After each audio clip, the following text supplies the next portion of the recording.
Hello, my dear friends. I hope that you are doing well. I gotta say, I am happy to be back doing these podcasts. I have missed sharing this stuff with you. So I'm really, really happy to be back. One of the things that we're going to talk about today is how to get through any crisis. Now, I think it's timely because we're in the middle of this pandemic. We are, I would say, still in the early stages, but certainly going through what is going to be some very difficult economic times. I think something that a lot of people haven't even talked about is the knock-on effects, the butterfly effect of these things that are happening, right? We're still sort of in first order consequences level. There's going to be second and third order consequences beyond all of this. So we're definitely in a crisis, okay? Now I'm going to say something that will sound horrible and arrogant, but I hope that it will reassure you about what I'm going to tell you.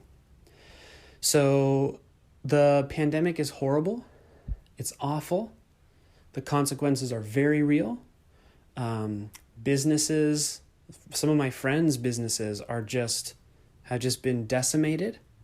People are losing their jobs. They're losing what they've worked their whole life for. People are dying, obviously. Lots of people are dying. Even the people who aren't dying are walking away with permanent damage to their heart, to their lungs. Even the people who don't have permanent damage and they just get really sick, it's pretty awful.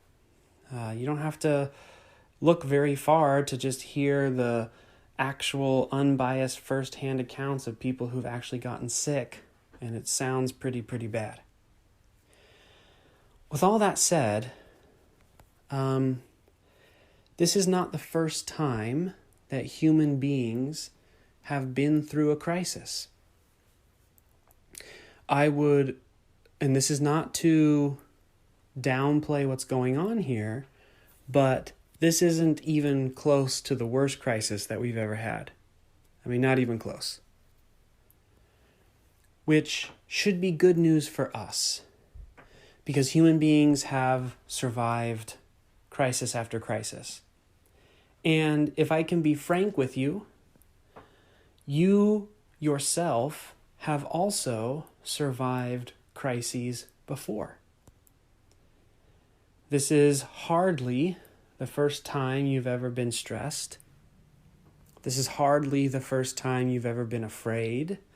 This is hardly the first time you've had some negative consequence placed upon you by an external force, meaning something outside of your control happened and now you have to deal with the consequences. I can tell you, for myself, I grew up in crisis mode.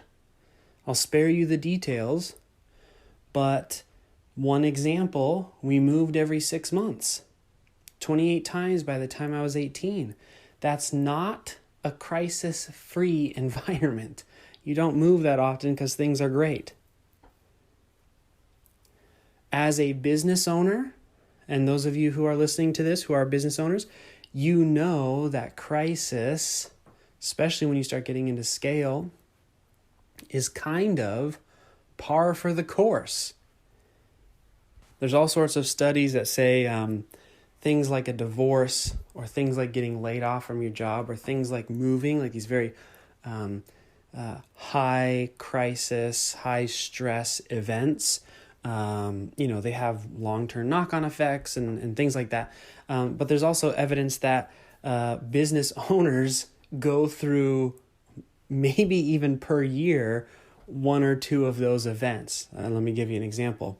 The person who loses their job probably feels the same way that a business owner feels when they have $80,000 in payroll they have to pay in 1 week and they have $5,000 in the bank account.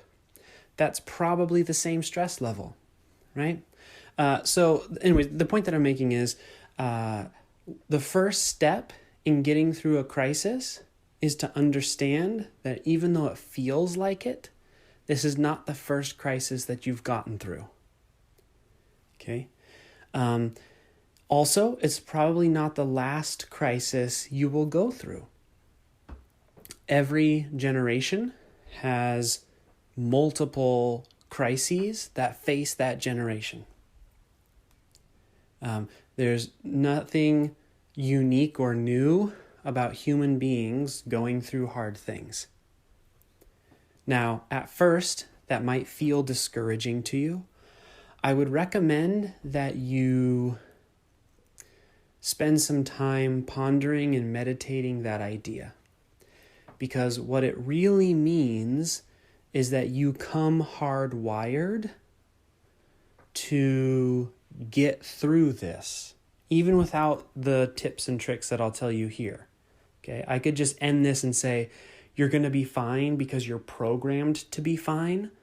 And for many of you, that would click the light bulb on that you are going to be okay. No matter how bad it gets, okay? Even if the worst happens to you, you'll be okay because you are programmed to be okay. All right? So that's the first thing that you have to understand is that this is already inside of you. I'm just going to give you a few tips to better pull it out in order to survive through this crisis. And when the pandemic is over, hopefully you will continue to live your life by these general rules. Because if you're a business owner, like my wife and I were talking the other day, a lot of our friends that don't own a business are starting to sound like my wife and I. We've been through a couple of financial crises because of being a business owner. I mean, I don't think I talk about it too much, but I've had some pretty big business failures in the past. And so, the uncertainty of how are we going to hit payroll? Are we going to be able to pay our rent? Things like that. That happens sometimes. Even when you have an amazing year, sometimes that does happen. So again, if you're in business, being able to deal with crisis is a skill that you need to develop because there will be many more over the course of your career. Okay, so here's 4 things that I do when I feel a crisis coming on. The first one is that I create distance. It's not a good idea to hit refresh on Facebook news every 10 minutes for the absolute latest headline about the coronavirus. That I'm just going to put it bluntly, that's not a good strategy for dealing with a crisis. Now, I need to make a huge disclaimer here. I'm not suggesting that you stop seeking information and updates about what's going on, but maybe scale it back to checking once in the morning and checking once in the afternoon, or scaling to checking once a day, or scaling to checking once every other day. That might be a better approach to minimizing the most dangerous thing in crisis, which is unregulated emotion. Let me give you an example. So you may know that I am in aviation. I love aviation. It is my passion. I am so sad for all of the aviators whose jobs are at risk. There's going to be furloughs. The aviation industry is just being gutted right now by everything that's going on. I love aviation and being able to see the world and travel, and I love flying planes, and I love everything about planes. One of the things that they teach you is that when things get bad, when an emergency happens, the riskiest part of dealing with that emergency isn't the mechanical failures. It isn't the airplane structure. It's not those factors. It's the welling of emotion, of fear, in some cases of anger. It's that welling of emotion that clouds your ability to accurately translate what's going on around you, and then makes difficult the ability to take that translation and make a decision for the positive. Okay? In other words, that's a long-winded way of saying if Sully, okay, you know the Miracle on the Hudson, if Sully had begun to focus too much on all of the things that were going wrong and had a well of unregulated fear, not that he didn't have fear. It's not that you have to be unafraid when a crisis is happening. It's when the fear is unregulated, when it is out of control, when it is all-consuming. If that had been the case, that certainly would not have been a Miracle on Hudson. He had options to go to different airports, and even during the investigation, there was some doubt as to whether he could have made those airports, and et cetera, et cetera, et cetera, et cetera. The point being, unregulated emotion clouds your ability to make good judgment. And so, step one of dealing with a crisis is to get that on lock. In other words, to minimize the unregulated aspect of emotion. You're never going to get rid of emotion. There's no point in even trying to get rid of emotion. That's like trying to get rid of breathing and thinking you're still going to be a human being. And fear is sometimes a good thing to have. It keeps people in between the lines when they drive, that they're afraid of crashing and things like that. There are positive aspects to it. But one of the fastest ways to have emotion take over is to constantly poke at the fire.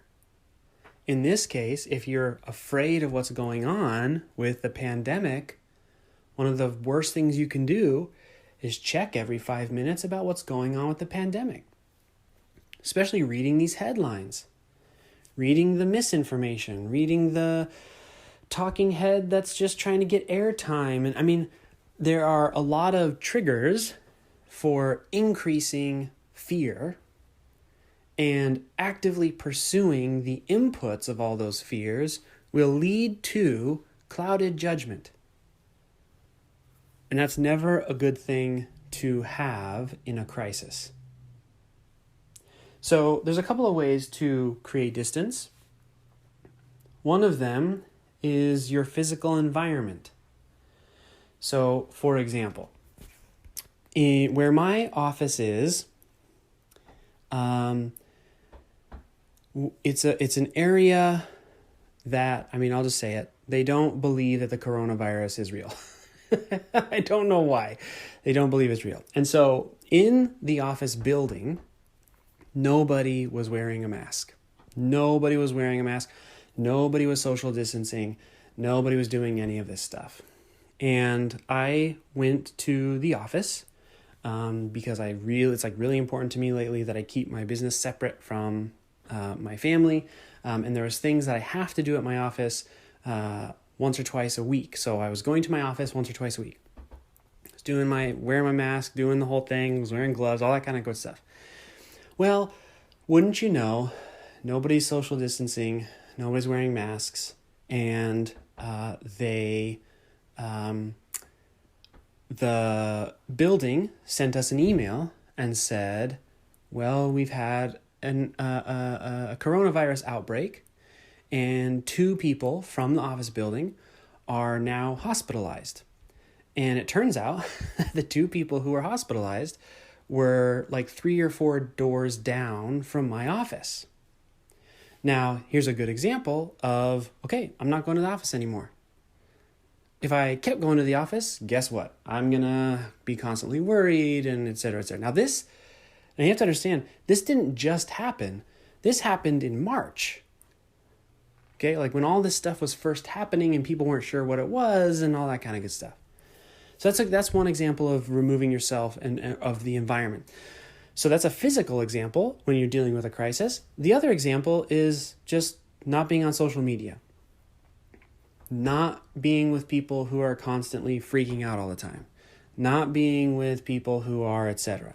Okay. Now that's talking about the coronavirus. But what about a crisis in your business? Well, I've been working with a lot of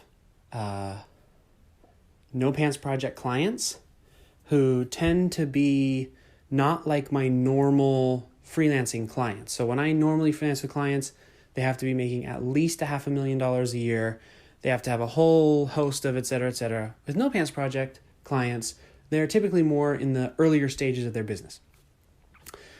One of the things that I noticed is the clients who have the most anxiety about what's going on are the clients who check their stats the most often.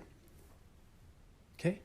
And that's not a dig on anyone. It's not a dig on the clients or anything. That's the sign of an earlier business person, meaning the longer you stay in business, the more you know, checking your stats every couple of hours it's a great way to trigger that unregulated emotion. Okay, checking your Facebook ad comments every couple of minutes, great way to feel horrible about everything that's going on. So that's another way of changing your environment is what are you doing right now on the computer or on your phone that is probably stoking the fire of unregulated emotion, and how can you change that environment in which it might be a digital environment, but it's still an environment. When I'm in financial problems, right? Because I'm scaling my business, right? So one of the big things we got to worry about is cash flow. One of the things that I'm not going to do is refresh my bank account every 5 minutes or every day even. Because what's that going to do? It's just going to it's like flashing the things are bad sign. Things are bad. Things are bad. It's like just keep reaffirming that things are bad instead of spending that time doing something, building something, making something better. Okay, solving the problem. Okay, so that's one way to create distance between me and the crisis. And don't worry, this is my whole thing is we're only on one of 4. So people are like, wait, so your solution for dealing with crises is just to like ignore it? No. Create some distance from it. Okay, stop, generating unregulated emotion. And then of course there's emotional distance. So meditation. In other words, what we're trying to do is lower the volume of the monkey mind, sort of the random thoughts. We're trying to lower that volume so we can look objectively at what's going on. And then here's an important one that I think a lot of people don't think about when they're dealing with business crisis. And it's interesting because I'm seeing it pop up when people are trying to deal with a pandemic crisis, and it is separating your identity from the crisis. So for example, if your business is failing right now, one of the worst things you can do is say, I suck because my business is failing. That is a great way to turn something objective, which is your business, into something emotional, which is you. Like, you are not your business. I know it's a Western thing that when somebody says, what do you do for your living? What do you do for a living? And you answer as I am, like you answer as an identity answer. So what do you do for a living? I am a writer. It's a very Western thing to internalize what we do and say, this is who I am. But it's not who you are. It isn't. What your business is a way to make money. It's a way for you to add value to the world. When you're in the middle of a crisis, you need to be really clear that those are two separate things. Otherwise, you will internalize everything in very negative ways, which creates negative, unregulated emotion, and then you're in trouble again. You don't have the ability to think clearly, to make correct decisions. And it's very interesting to me right now, watching, again, civilians, non-business people who don't go through this sort of personal development process and examining themselves and looking, and having these challenges and dealing with them. For a lot of people who are going through it, really for a lot of people, this is their first crisis in like a major way. And I don't mean like for a business owner, big crises are kind of like the thing. But for a lot of people, this is like a really big crisis and like more than they've probably ever dealt with. It's interesting to see people turning it into almost identity politics. The human need to turn something into, this is about me in some way. When in reality, what is happening in the pandemic is that there was a virus. And the virus is acting in a way that a virus acts. Period. Full stop. There's nothing about you in that thing. And yet people have really worked very hard, all sorts of mental gymnastics, to turn it into a statement of themselves. And I think that's very dangerous when dealing with a crisis because for a couple of reasons. One, obviously it increases the unregulated emotion. But whether it's pandemic or we're talking about business, if you believe that the crisis is a statement of who you are as a person, it limits your ability to choose. Because you are limiting what you are able to view as an acceptable choice based off of how you view yourself as an identity. Let me give you an example. Let's say that your business is in crisis, okay? And you are... you're not separating your identity from your business, and you view yourself as a very kind person, okay? You view yourself as a very kind, like that's a value that you espouse and that you hold dear to yourself. And let's say that the crisis that your business is in is that you have no more money and half of your clients owe you money.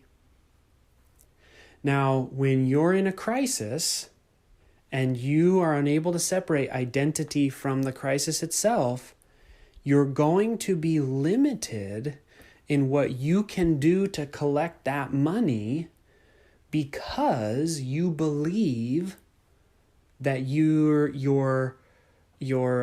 how you identify as a kind person is regulating what you should do in that scenario. Now, I can already hear some of you saying, oh yeah, well, if I was in that scenario, I do think kindness is important and et cetera, et cetera. And I agree with you, but if there's a contract where the client owes you money and by them not paying, you're now almost, you're going to be not able to pay your rent, the belief that your kindness is more important than being able to pay your rent is why you're in the crisis. Whereas by separating your identity from the business, you can still collect in a kind way. I'm not saying that you have to forego your values. What I'm saying is the danger is when you completely dismiss collection because you feel incorrectly that, well, let me put it this way, because your judgment is being impaired by an identity that you believe in about yourself. So what we're talking about here is separating ourselves from the crisis, not to become detached, not to give us ethical wiggle room to do something we normally wouldn't do, but to make sure that our decisions during a crisis are not unnecessarily clouded by a version of unregulated emotion. Let me give you another example. And I know this might be difficult because very few people have ever been in a crisis, right? So it's hard sometimes. I know there's a couple of no pants people who are listening to this who are totally getting it. Like I know, for example, there's somebody who works in emergency services, and she's probably like, yeah, I totally get what you're saying. Those of you who don't normally deal with crises or haven't ever dealt with crises, this might be a really foreign concept to you. But when I fought fire, I loved my firefighting brothers and sisters. Loved them. I think about them often, and this was like 15 years ago that I was a firefighter, right? And I still think about them all the time. One of the things that you're taught is that when it's time to go, put all the niceties aside because it's time to go. In other words, there were moments where these brothers and sisters that I loved as a firefighter were, in polite society, complete a-holes because something needed to happen. In other words, we were in a situation, in a scenario, in a crisis in which please and thank you had no relevance to getting the command out to the right people as clearly as possible and as timely as possible. That is proper. And everyone involved, it's not like afterwards we were all like, why did you yell at me? Why did you say it that way? That was so unkind of you. There was none of that kind of conversation afterwards because we all knew in that moment that we were in crisis mode, and we all instantly separated our identity, separated our feelings, our emotions to get through the crisis alive. I mean, I specifically remember being completely manhandled during one fire. I remember somebody grabbing my pack. This was when we were in Alaska, and literally like just chucking me, because my very first fire, I was only 19 or something, 18, 19. So I was still only like $140, $150 in weight, and just chucking me and just and you know, this is what I'm talking about. Okay. I'm not talking about stop being a good person. I'm saying in crisis mode, you need to be able to do what needs to be done. And the only way to do that is to be able to separate, to cause separation so that you can deal with the crisis at hand. All right. So number 2, so you create distance so that you can actually solve the problem.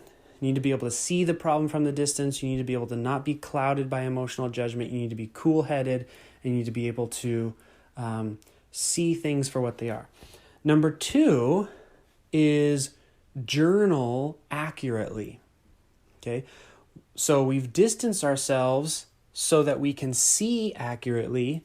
Now we need to start recording accurately. I can't tell you how many times I work with someone, I'm recording what's going on. So when I work with someone, I record everything. How many emails did they send out to their email list? How much are we spending on ads? What's the click-through rate? What's the sales conversion rate? What's this? How for $1 in, what's $1 out? I measure things like a crazy person because accuracy is important. And I can't tell you how many times I've worked with someone and they say, oh, my business isn't working, or, oh, this isn't, I want to make more money, or whatever. And they haven't been tracking anything.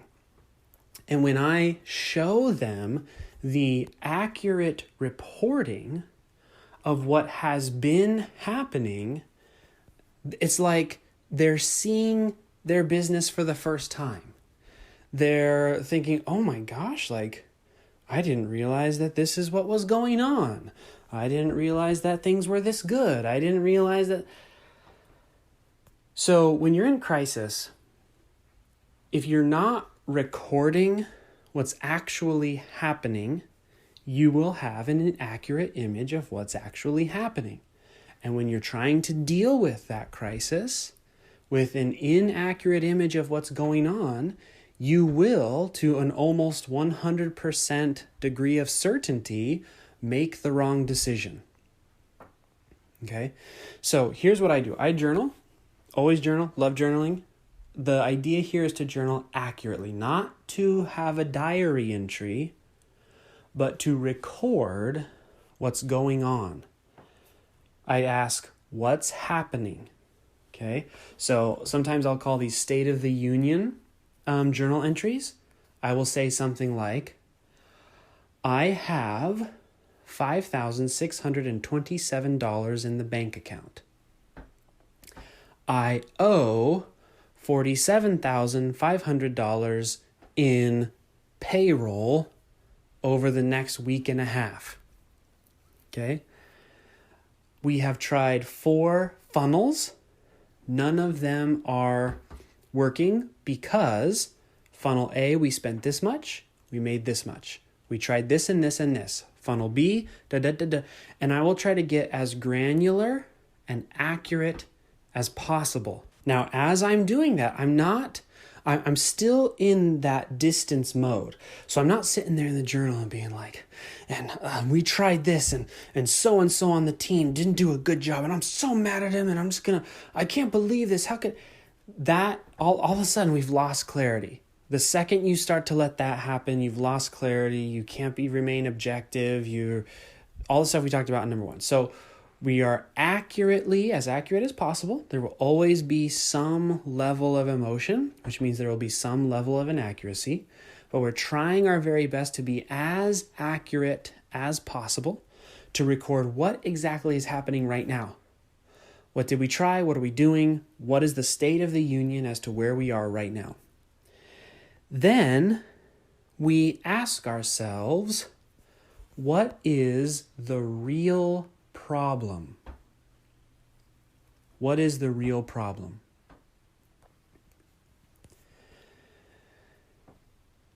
When you really start to ponder what the real problem is, you can begin to come up with real solutions.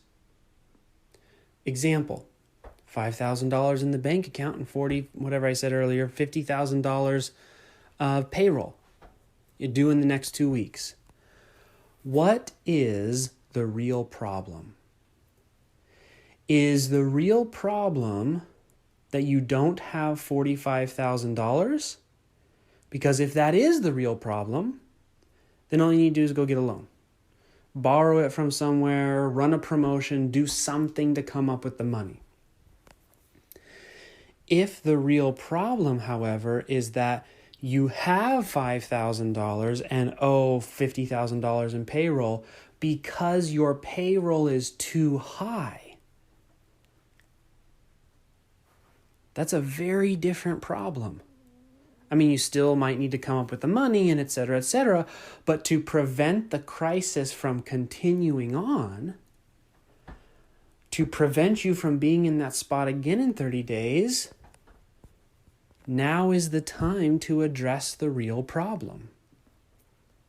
If the problem is that last month you didn't really sell anything, and so, of course, you don't have any money. So, for example, one of the things I like to do is I like to set a goal for myself, how many times I promote something to an email list. If I see that I have $5,000 in my bank account and $50,000 that I owe in the next 2 weeks, I go back and I look at the accurate tracking. How many emails did I send to my email list and how many of those were selling something and what was it that I sold and how did that go? How did it, was it a good sale? Was it a bad sale? Was it above, below normal? What price point were we selling it at? Because we're looking for the real problem, the real reason that we're in this crisis. Now, as it relates to the pandemic, I'm not qualified to identify what the real problem is, but it seems to me that most people aren't really thinking about the real problem. Right? I know that there are very smart people who are, and I'm very grateful for those very smart people, but I would say the general public seems to be worried about other stuff, right? Which is what we do sometimes when we're looking at our business. We look at all the other problems except for the real one. So for example, you're trying to get clients and it's not working and you're running out of money and you're thinking this freelancing thing doesn't work, or you're thinking this business thing doesn't work, or you're thinking, none of this stuff that I've tried works. How many cold emails did you send last week? How about last month? How many times did you get on the phone? How many times did you invite someone to get on the phone? Maybe the problem isn't that none of this stuff works. Maybe the problem is that you're not working any of this stuff. And that's, I'm not trying to make anybody feel bad. I'm saying those are the wonderfully precious things that you can discover when you journal accurately, ask what's happening, and then ask what is the real problem. Then, obviously, the next answer is what is the real solution? What is the actual real solution to the problem that you have? Now, this is where outside help is helpful because, 9 times out of 10, the solution that you're looking for to the problem you have has already been discovered by someone else. I heard someone say something which is both a positive and a negative of coaching. They said most coaches are simply selling you the solution they found to their problem. So connect with somebody who had the similar problem to you, and their solution will probably work. That's the good side of it. The negative side is that coaches sometimes try to sell their solution to somebody else's problem that their solution didn't actually solve. But that's a whole nother podcast for a whole nother time. So the real solution, I would say, oftentimes in a crisis is very rarely the first solution that comes to mind, right? So if you're in a business crisis and you're down money or a client's really upset or et cetera, that gut reaction that you think the solution is to a particular problem, I would say it's very rarely the best solution. And it's probably even more rarely the real solution, right? So a lot of people might say, okay, I didn't have a very good month last month, and my numbers are down by quite a bit, and I need a better month because cash flow is getting tight. Well, let's say they're using cold email to get clients just because it's an easy, straightforward, you send some emails out, you get a client. Okay, let's say that's what they're doing. Well, oftentimes what will happen is they'll say, okay, I've identified accurately what's happening. I didn't send that many cold emails out, so that's the problem. And they may be correct. But then they say the solution is what I need to do is just work harder. That's probably not the actual solution because you've probably actually tried that already. A better solution, the real solution, might actually be to hire someone else to do the cold outreach email for you, to hire a virtual assistant, to hire a team, whatever it is. And that's, that goes back to decision making. That goes back to strategy, and we can have a whole conversation on the identification of real solutions. But that is one of the things you have to do in a crisis, is to make sure that you are, I'm really not, I know it's so weird that all of this pandemic stuff has been so politicized, but for example, you look at the United States and how we've handled the pandemic versus other countries and their strategies. And you can see that I won't make any decisions, but there have been a variety of solutions that in each of the countries, in each of the states, the people who have been in charge have thought were the best solutions for their constituents, right? And you can see that they've all had different results, which is to say that some solutions were actually better than others. How's that for a political answer? Maybe I should run for politics. I think that's about as neutral of of an analysis of what's going on as I've ever heard. Anyways, toot my own horn here about being neutral. So the point that I'm making, though, is that's a really good example of, in a crisis, there actually are right answers, right? There are answers that are better than others. And that's important, I think, when you're a business owner, because sometimes you can fall into the trap of thinking that any answer is better than no answer. And then what happens is you can waste time, resources, energy, money on an answer that actually was significantly worse, that ends up making you worse off in the long run. So for example, let's say that you have cash flow issues, so you develop this mega offer and you throw that mega offer out to your audience and your audience eats it up, and now you have to deliver on that mega offer, and that mega offer turns out to be way worse to deliver than you had anticipated it being. That would be an example of, while yes, technically it was an answer to your cash flow problem, now you're miserable in delivering it. And so you're actually worse off in the long run, because now maybe you're back into cash flow issues because you don't even want to do that offer anymore, but now you got to deliver, etc. Okay, so create distance, journal accurately. Now identify gaps, okay? So this is part of the solution process, but even more specifically, when you're in crisis mode, most crises are arrived at because of a string of previous failures that led to the moment you're in now. Okay, so let's think about this in terms of aviation. Most aviation accidents that are pilot error, or even a lot of mechanical accidents, but let's say for general aviation, a big portion of general aviation accidents are caused by what's called pilot error, which is to say the pilot made bad decisions during crisis and crashed the airplane. Now, what is interesting when you study these pilot error case studies is that almost never did the crisis all of a sudden appear from nowhere. In other words, the crisis slowly built by the pilot making a series of small incorrect decisions or small errors, which then eventually compiled into the plane being in a position where the pilot could not recover it or do what he needed to do to correct the mistakes that he had made. The same is absolutely true in business.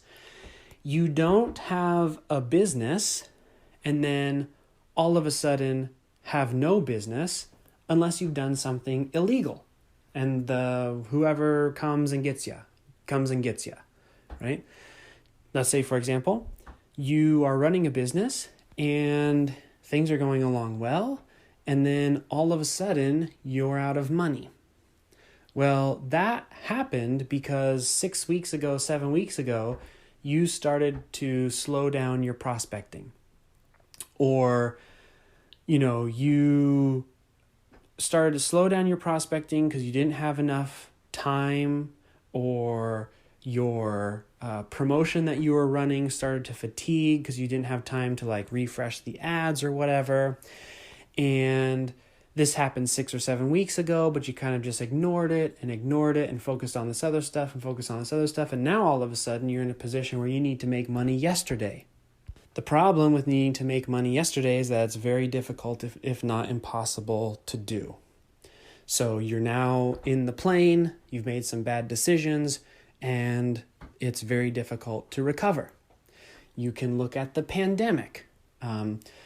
People have been warning us about this very specific type of pandemic for, I've seen as early as 6 years ago, people having fairly big conferences about this very specific type of virus being an actual threat. Nobody really did anything.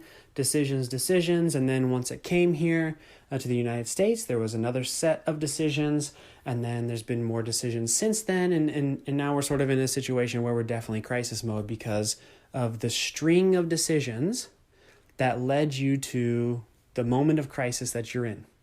Okay, that's how crisis works.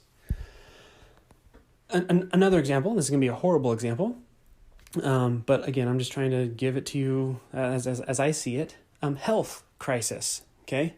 If you spend a lot of time making poor decisions about your health, not getting sleep, not taking care of your mental health, putting poor food into your body, and then your body metabolizing that food and making it part of who you are, and all that kind of stuff, and then all of a sudden you have a health crisis.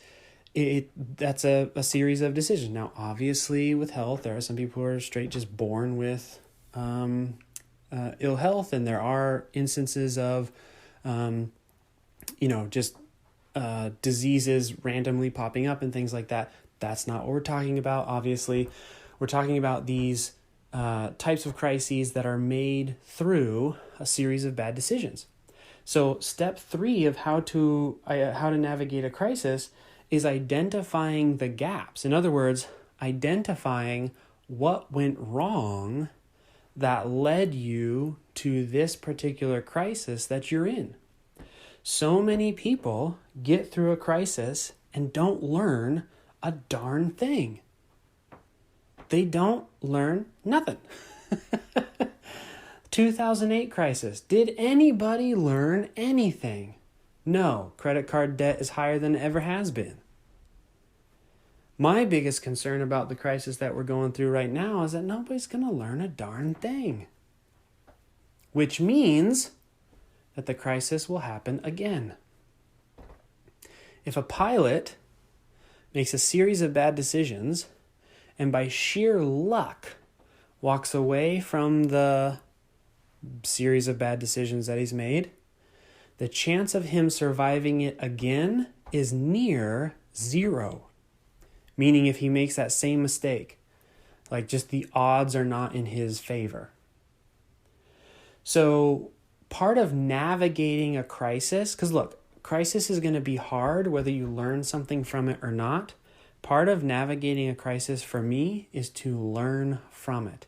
That's why growing up, when we had crisis after crisis, and I'm just some young kid going to be the new kid in the class again, I would observe, how did we get to this point? So that when I grew up, I wouldn't make those same mistakes. That is, and what's really wild is that learning from your mistakes is the value of a crisis. Otherwise, crisis, there's nothing that you gain from a crisis except to learn how to avoid future crises. It's not like you're better off by having experienced the extreme stress of not having enough money and then figuring it out so you could pay everybody or whatever, pay your bills or whatever in your business, and then not learning how to avoid that ever again in the future. There's nothing gained there. So identifying the gaps, identifying how you got to that point. For example, you're short on payroll. Identifying the fact that, and realizing, identifying the gap that the reason you can't hit payroll is because you haven't been promoting your main offer. You haven't been generating leads. You haven't been emailing your list. You haven't been doing whatever. So identifying that is critical. And the last element for navigating a crisis And it's so obvious now, but when you're in a crisis, it's so difficult to remember, is get help. Get help with a couple of different things. One, get help to create that distance. And sometimes the best way to create distance is for someone just to say, oh yeah, I've been through that before. And all of a sudden, all that unbridled emotion, it kind of secedes a little bit, and you think, oh, okay, well, if somebody's been through this before already, I guess I'm okay. We're fine. We're going to get through this, right? So having somebody help you to create distance, even if it's just like some people that you just go hang out with for like 30 minutes and don't think about stuff, or a group of people who hold each other accountable to not check their bank account balance every 30 minutes. It seems so obvious and so silly and so like almost meaningless, but it's so critical to have that kind of help. So that's one way you can get help, people to help you create distance. Another way that you get help is people to help you identify all that stuff, like what is actually going on. So having somebody else look at your business and say, who's dispassionate, who isn't in the emotional pull that you might be going through in your crisis, and just saying, oh yeah, you know what, like, actually, it's not that bad. Like that. You did get 100 leads last month, but you only got 100. You need like 500 to hit your income goals and blah, blah. And you're like, oh, okay, well, I know how to, et cetera, et cetera. So having somebody else take a dispassionate look at your business to help you understand what's going on, somebody to tell you what the solution could be, like that's obviously help. And then, of course, lastly, is just having somebody to help make sure that you never make those same mistakes again. So when you identify the gaps and you say, well, you know what the big problem is? We need 30,000 leads a month and we only got 1,000 leads a month. No wonder we don't have any money. Who can you get to help so that you can get 30,000 leads next month? I mean, it's so simple on paper. What makes it difficult is our human reaction to crisis. And to be frank, that we typically start a crisis by obsessing over it, by checking our thing, whatever it is, checking the news 50 times, checking this 50 times, having it connected to our identity, all that stuff that I talked about earlier.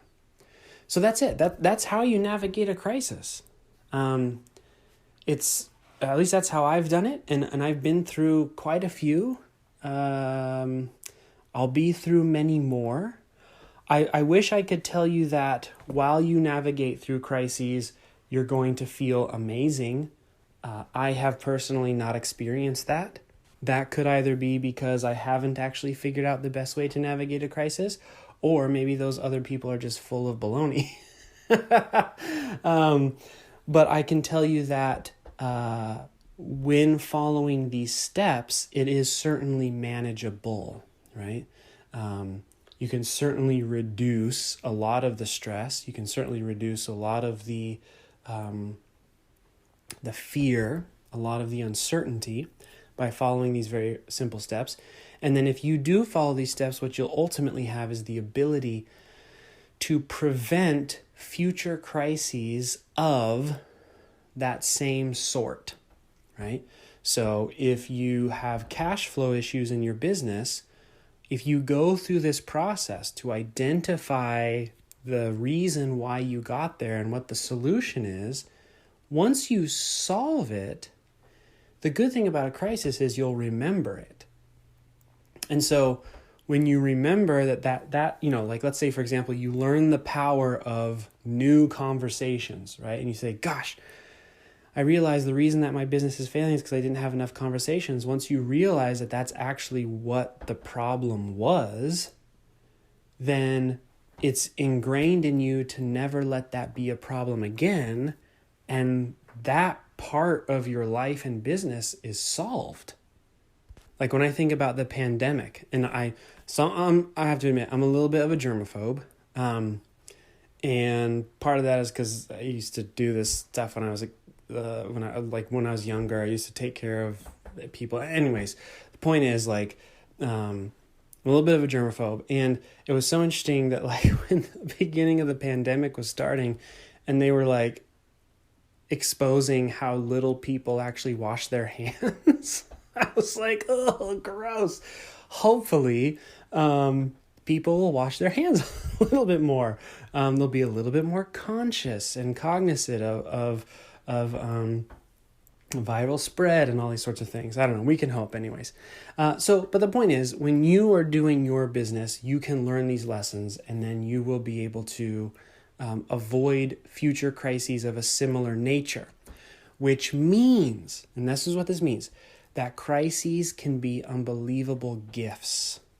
They can be gifts that no coach will give you, no course will give you, no mastermind will give you. Having a crisis is not something to fear.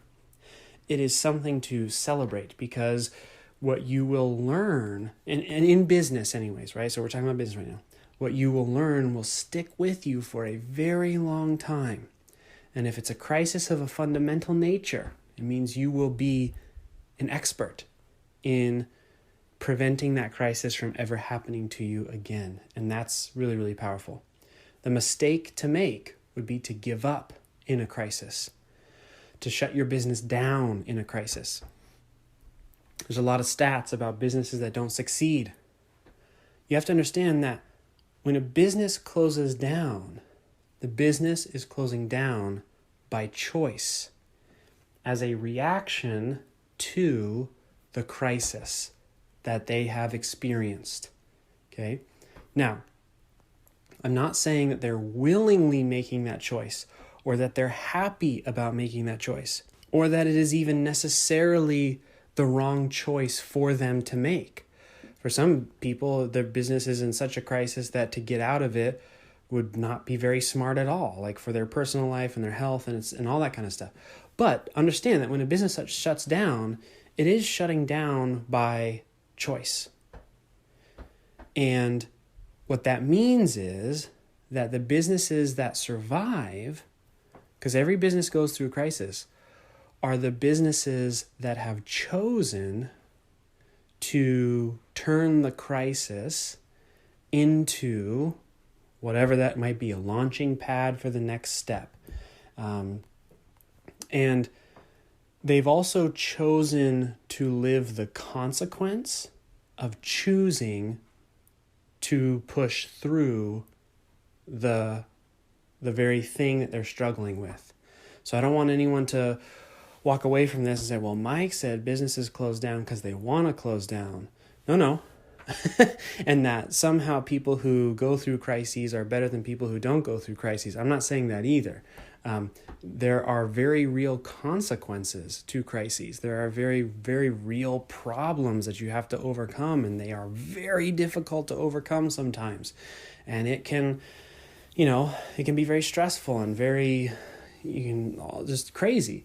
But it's important for you to understand that that is the objective reality of what is going on during a crisis when it comes to business. Okay, when it comes to business. So, anyways, that's it, my dear friends. That is it for our second episode since getting back to the podcast. This one was naturally long. The team will have good fun making fun of the fact that I can't make a 6-minute podcast. But hopefully these are helpful. If you would like some of that outside perspective, if you would like someone who can help you to identify wherever you might be in your business, that you can be a sounding board, can help you to preemptively solve potential crises, there is a link somewhere around here, description, something, Facebook, wherever this is, that you can book a call with my team, and we'll take a look at your business, and we will see if we have something that we can do to help you. We've got a lot of different options. Check out that link, book a call with our team, and we'll see what we can do for you. Otherwise, I hope you have a wonderful and amazing rest of the day. If you're in the middle of a crisis, know that I am here with you. I'm going to be creating content to help you through it. And also know that you can get through this. Okay, whatever it is that you might be experiencing, you absolutely can. And follow the little steps that I've lined out, and you'll make sure that this crisis is something that actually benefits you in the long run rather than just, a sore spot in your life. All right, that's it. I'll talk to you later. Bye.